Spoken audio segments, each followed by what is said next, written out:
दरम्यान आता रोहित पवार यांच्या बारामती ॲग्रो कंपनीवरील छाप्या प्रकरणामध्ये राष्ट्रवादीच्या खासदार सुप्रिया सुळे यांची प्रतिक्रिया आली आहे।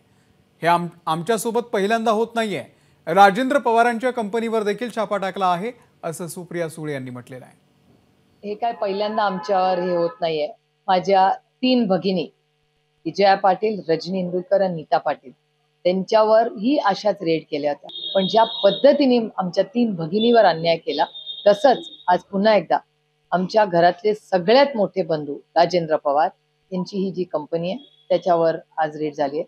राजू दादा ही नाहीयेत, ते बाहेर आहेत आणि रोहित ही बाहेर आहे। माझं एकच म्हणणं आहे की आमच्याकडून अर्थातच पूर्ण सहकार्य होईल। आमचे बंधुराजी नक्की सहकार्य करतील आणि ज्या पद्धतीने ही दडपशाही आणि सुडाचं राजकारण चाललंय हे अतिशय दुर्दैवी आहे। एबीपी माझा, उघडा डोळे बघा नीट।